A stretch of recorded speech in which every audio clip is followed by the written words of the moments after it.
Flame Shoulder. I'm a master certified coach and owner of a personal development coaching practice called Coach Flame. And I'm Jeanne Ivy, a creative director, artist, and owner of the creative consultancy Ivy Magic. And together, Flame and I are the Spark Sisters. In the process of working with Flame as my coach, we discovered that we had complementary and kindred ideas about how to help others find their spark and own their unique place in the world. Eventually, we started talking about how we might share these ideas with others, tapping into the natural riffing style that happened whenever we talked. And that's a glimpse into how the Spark Sisters podcast began. We have seen and felt the magic of learning to be authentic in our own lives. And that is at the heart of this podcast. We wanted to share the way that we did it, not so that you would do it our way, but because sometimes when you hear someone else say their way, then you discover your own. We want you to live from your authentic spark.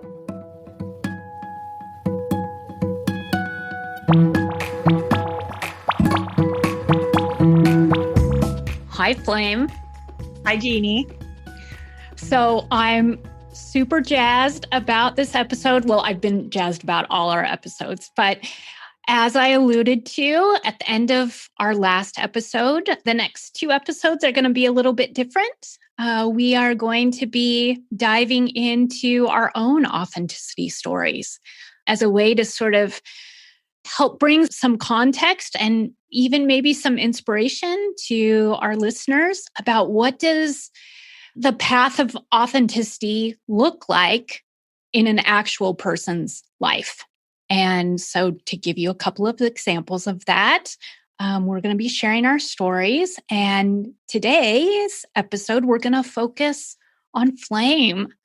So Flame, I'm so honored that you're willing to share your story. And I really wanted to start out by asking kind of a big question. And that is, when or sort of what were the circumstances around when you first realized that authenticity was like a thing, that was something that existed and something that you could focus on or think about or develop? Oh, I love that question. And I'm so excited to share this. So I can remember this pivotal moment. This would have been like 1998, probably. So I was in college in New Mexico. I loved where I went to college at St. John's College. Shout out. Ooh.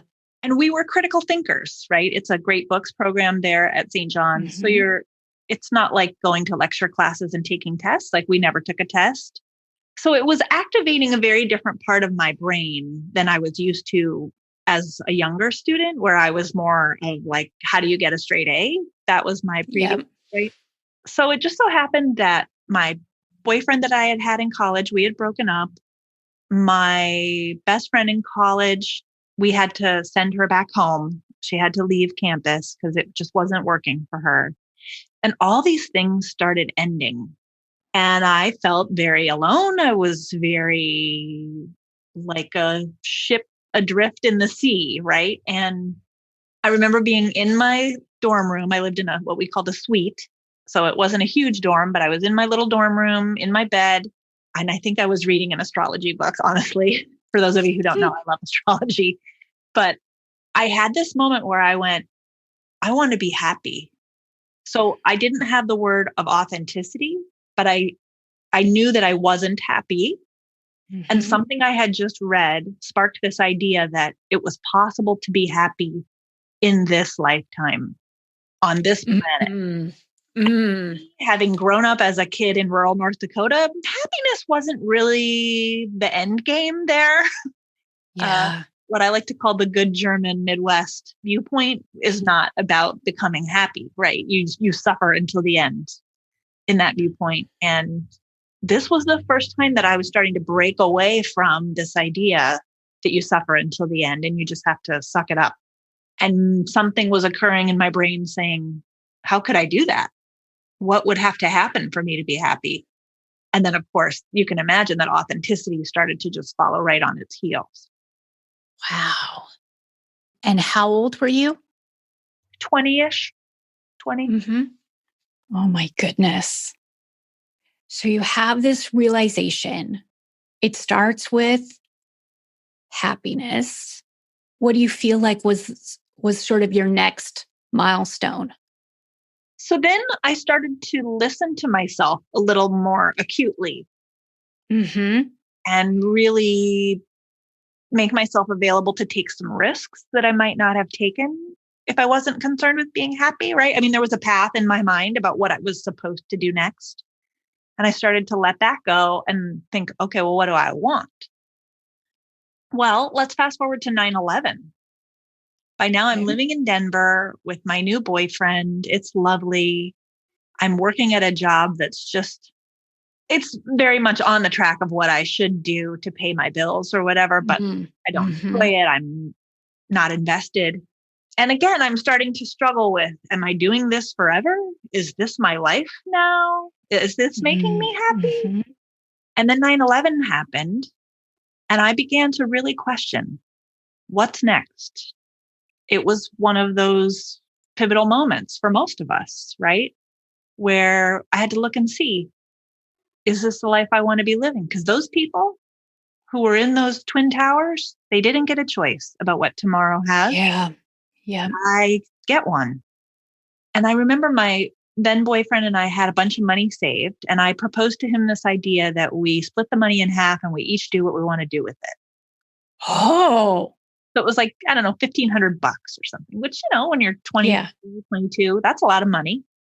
And Yeah. I decided I was going to go on a tour of the United States and see the people I loved. My mom and dad were in Chicago. I have a very dear friend who lives in Florida, and I was going to do it all by like train and Mhm. bus. I was going to take my time. I was going to go visit my grandmother, and I had this vision of us going through family photos. And I did. That's how I spent my money. And when I got to my grandmother's house, she had these photos of her wedding day, her parents' wedding day, my parents' wedding day. And they just happened to all end up on the kitchen table at the same time. And in each of these pictures, the man in the photograph looked so happy. Like, this is my wife. I'm going to get married. I am stoked. And none of the women looked like that. Oh. That struck me. Again, these women are not happy. Now, that may be an overstatement. I don't really know the situations with the past generations, but I made a vow to myself, I'm not going to be in a wedding picture like this. Mm-hmm. I'm going to be happy in my wedding picture. Yeah. And at the end of that trip, I quit my job and went to work at one of the top companies to work for in America in terms of their ethical choices, and they're voted one of the best companies to work for, right? As an employee, the employees love it. And I ended up working there for 5 years or 6 years. I was a sales trainer and a salesperson, and I was highly valued there. And that felt really good. And I was working with people who were my age. That was great. I loved that. And they were smart, capable people. But something was still missing, right? Mm-hmm. The internet was finally a thing, right? So I kept Googling different careers, trying to figure out what's the one, which happiness is where. And I didn't know a lot, but what I knew, and I think I even have this line on my website now, I knew that I was a sucker for a transformation story.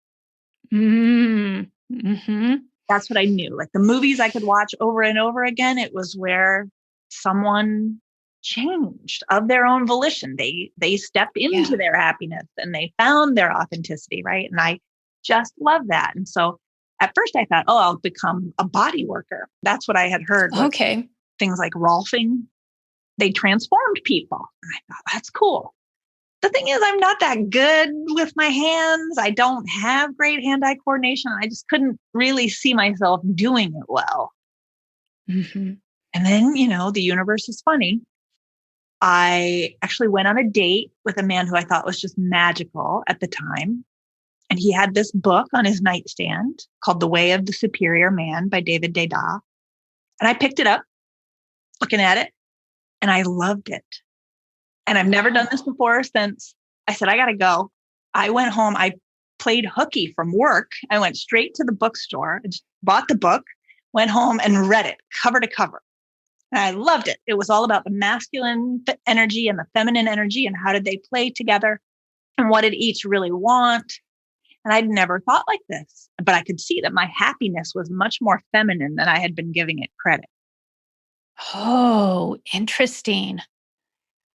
And then the next day or that week, my roommate who worked at the Container Store had to do a very masculine project while we were there. Oh, I don't know if I'm supposed to say the Container Store. We will say right now for the people listening is this podcast is not sponsored by or in any way affiliated with the Container Store. Yeah, but they're great. Back to you. Yeah. Great.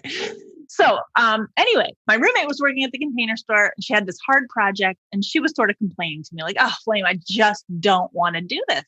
And I said, oh, girl, you just got to get your masculine energy on and do it.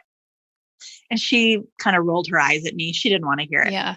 But there was a woman who was shopping at the store down that aisle and she made eye contact with me and laughed. So it was my job to sell her things. So I went down there and sold her some luggage. We had a lovely 10 minutes and she left with her luggage that I sold her. And the next day she called me at the Container Store. I had my name tag on, right? So my name was Flame, which was easy to remember.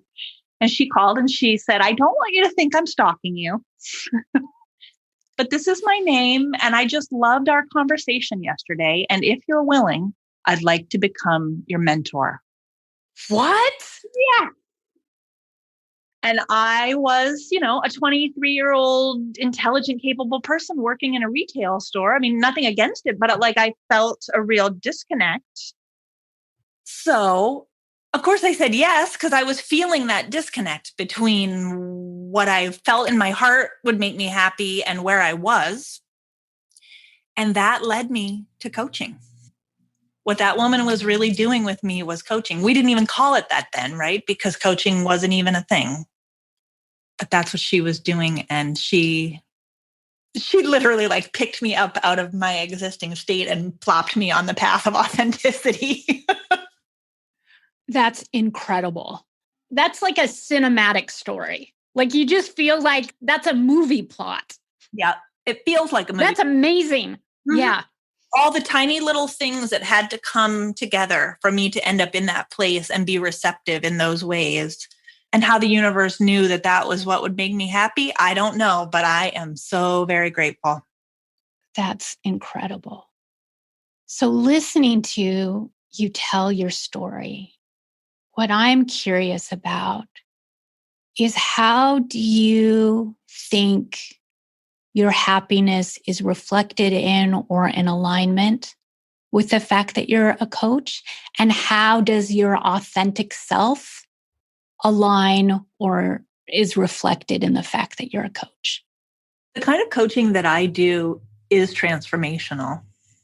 That longing that I had, that I was a sucker for a transformation story, I get to actually participate in the transformation of people. So that it feels like a calling, and it's not something everybody wants to do. Most people don't want to hear other people's frustrations at the level that I love to listen to them and then in the muck with them and oh, but did you see that part over there? And people are like, oh, yeah, coach, I never. Yeah, exactly. Right. So it's a good use of my intellectual, all that philosophy I was learning back at St. John's, all the ethics that I learned at the Container Store. It all comes together in this beautiful way where coaching is the expression of it. I don't know if I'm fully answering your question. You are. And I don't know what else I would do if it wasn't coaching. It's such a damn good fit at this point. Oh, I know what else I was thinking. It just so happened that the coaching model that darling woman from the Container Store who was mentoring me sent me to is really all about who are you when you're your best self And how can you be that more and more of the time? So again, we're not exactly using the word authenticity, but that's what it is.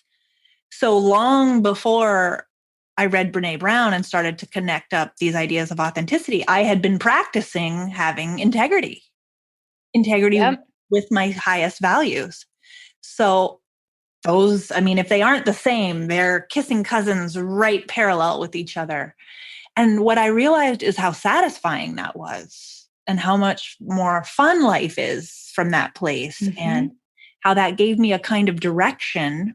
My core values gave me a kind of direction that my simple preferences just don't do. And I don't know if that's true for everyone, but for me, it is. It is. Interesting. Maybe talk a little bit more about that difference between preferences and values. So one of the hardest things about being me is that I can love something 1 minute and 10 minutes later, I hate it.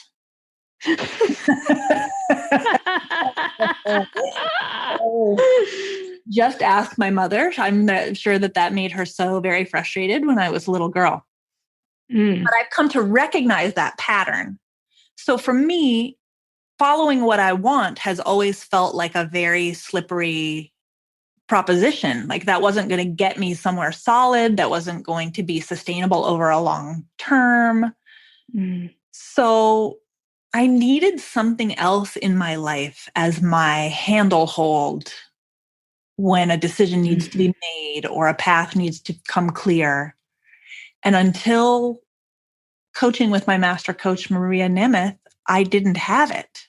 I didn't know what that was. And it turns out it's what she would call your standards of integrity. And we might call your core values, your aspirational values, something like that. Because that doesn't change. Sometimes I'm being more in alignment with them than others. So in that sense, it changes. I'll put that in big air quotes. But they're really solid. And that's been a much more fruitful place for me to live my life from. I've done a lot of hard things that I never would have done without knowing those values. Because I didn't feel like it, didn't want to, didn't think I knew how. But my values sort of demanded it, inspired it, whatever's in the middle between those two, What are some ways? I love hearing about how authenticity has shown up in terms of sort of your vocational calling and where that has led. Where are some areas in your personal life, your relationship with friends and family, various loved ones, where you have felt like, this is me really being me? Where in your personal life do you feel like your authenticity is at its brightest? Thank you for asking that question. I'll probably cry a little bit, but I would say that in my journey with motherhood is where I've most recently come to a place of authenticity after feeling very inauthentic in the beginning. And I think this is really common, that you have a baby and you do what your mom did or what your best girlfriend did, or, someone who went before you, because it's a very complicated thing to be a mother. So for me, it took a lot of time to get down to, how do I want to be as a mother? Separate from, because my mom is a very good mother and I have some friends who are incredible parents, but their ways are not mine. And to really get clear about that path took a lot of trial and error, took some time in therapy, honestly, and a lot of refocusing on my core values, and that I am inclusive, that I am someone who accepts people as they are, which almost seems contrary to being a coach, right? Because coaches don't sort of accept people as they are. We see people as their greatest potential and support them. Yeah. Yep. Right. That's not necessarily the best way to be a mom. What were you saying? Well, I was going to say, if we bring things back to authenticity in terms of what you just said about coaching, you are seeing people as they really are. They just haven't uncovered it or have been comfortable owning it yet. And they aren't working with it consciously sometimes. Yes. Yep. And that's actually kind of a parallel with parenting, right? Because you're dealing with people who are growing into their adult level of consciousness. And Yes. so you're in between stages. And how do you be with that? And again, sort of my setup in life was, well, you just try to perfect it. You just, if you can just get it perfect, then it'll be done. And for those of you who don't know, kids don't really like being treated like they need to be perfected. Really? That doesn't go so well. Especially, I think, with the younger generations of kids who authenticity is incredibly important to them. And they have all these social media platforms and ways of communicating that really support them to stand in their authenticity, even though it's evolving. That took me a while as a mom to really be able to say, these are my kids, just like they are. And I'm not out to make them perfect. They're going to fall down. They're going to make mistakes. They're going to make choices I don't agree with. How can I love them anyway? I really didn't know how in the beginning, but now authentically, I do. Wow. That's well done, Mom. Thanks. There were some dark nights in there, kind of like that night in college where things were falling apart. And I went, am I be happy or am I going to stay on the path I'm on? Because I don't know if it's a Buddhist saying, but somewhere there's a saying that says, if you stay on the path you're on, you're bound to get where you're headed. There was a time in my young motherhood where I looked and I said, this path is not leading us. We are fighting all the time. People do not feel accepted in this house. No one is wanting to come home and be here. What's that about? Now, I don't think that's true. I think my kids love to be home with me and I love having them. And we've done a lot of healing work together to be ready to do that. That must feel great. Yeah. Or am I overstating that? No, it does feel great. And it also feels foundational for my kids to have the lives they want. Because if they're still hung up solving things with me, how can their energy be free for their own significant others or children or careers or whatever it is that becomes the focus of their life? I want the buck to stop here. I'm not going to perpetuate some of the patterns that I unconsciously played in as a kid. All right. Here's another question for you.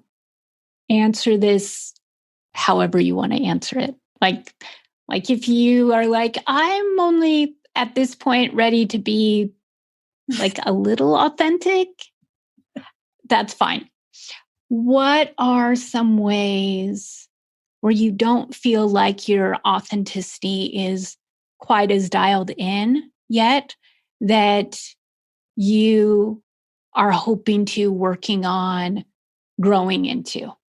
Two things stand out for me. One is my relationship with my own physical body. I was born very early. What, you look like you're going to say something. No, I'm just, this is great. Keep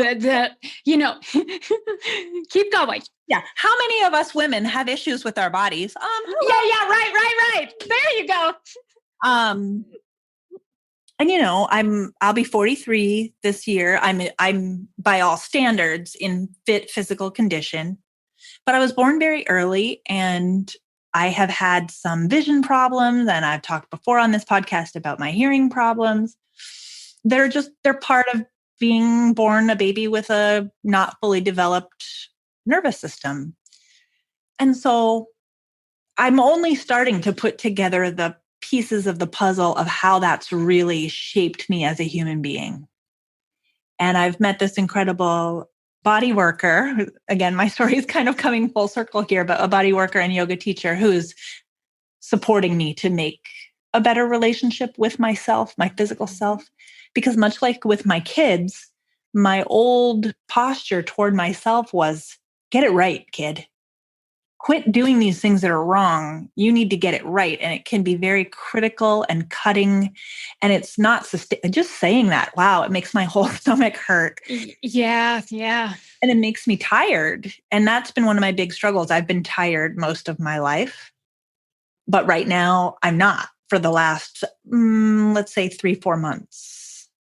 I mean, when I say this is new, it is brand new for me to treat myself with as much love as I would treat you.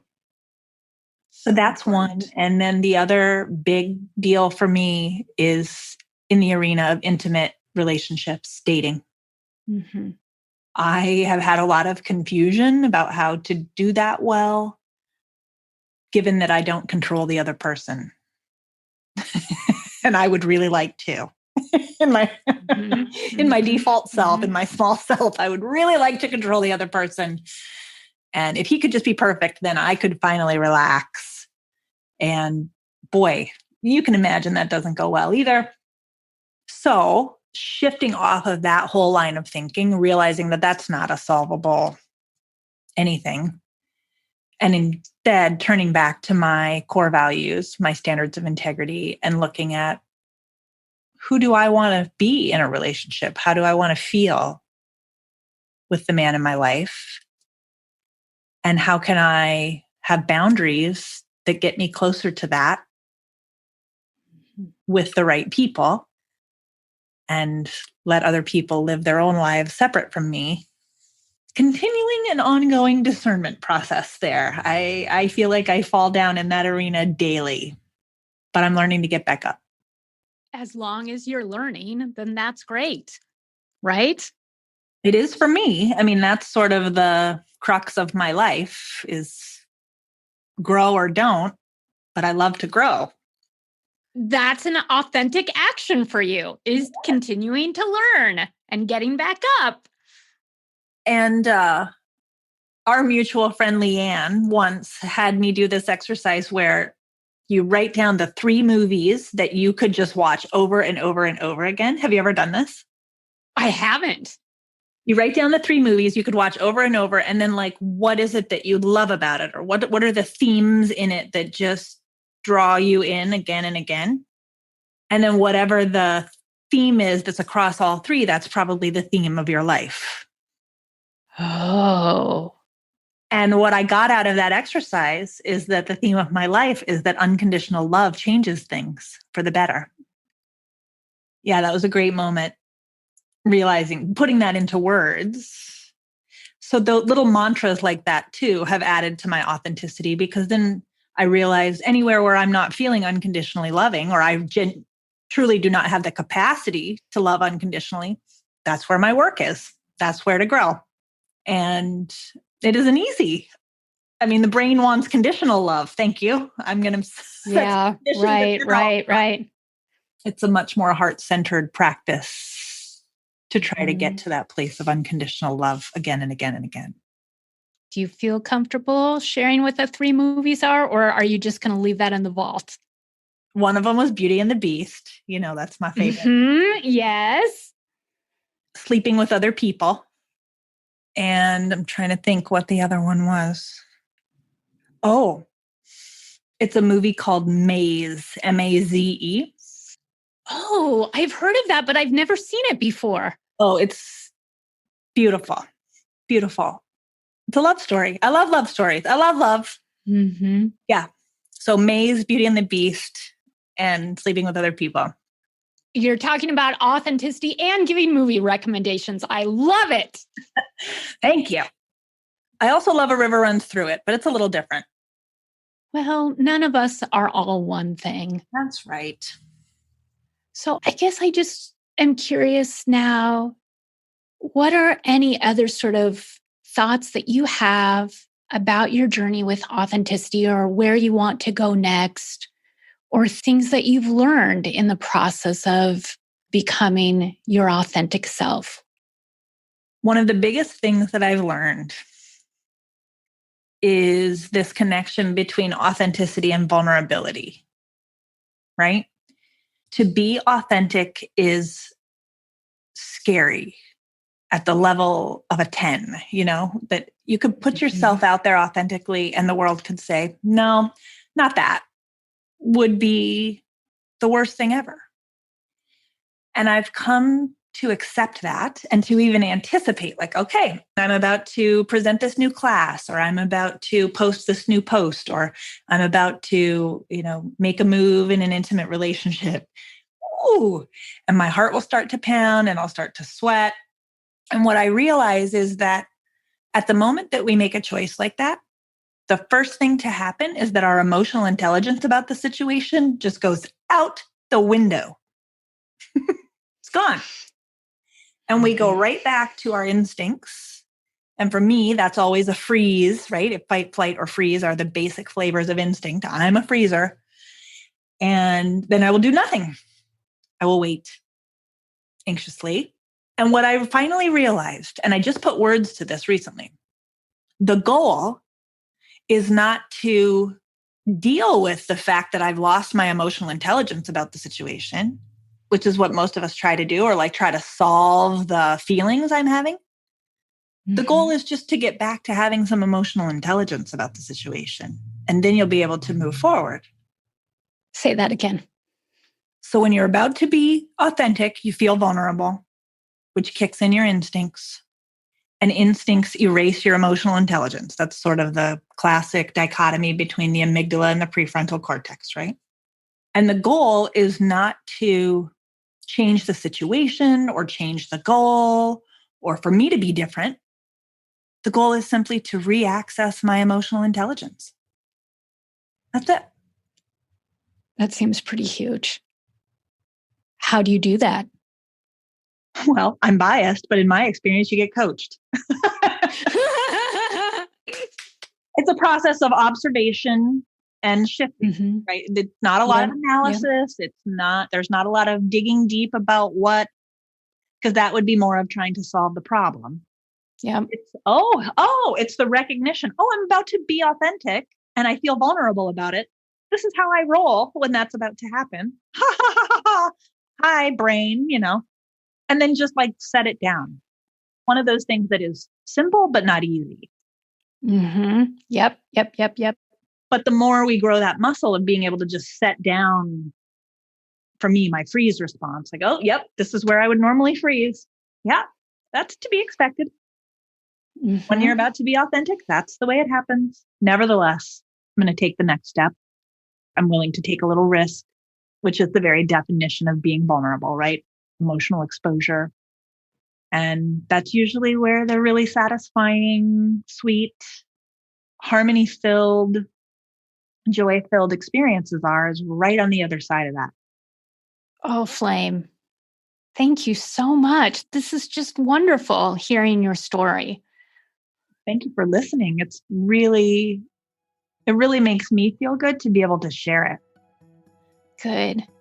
Anything else you want to add? I just want to encourage everyone to do one little thing that feels vulnerable in the next 48 hours.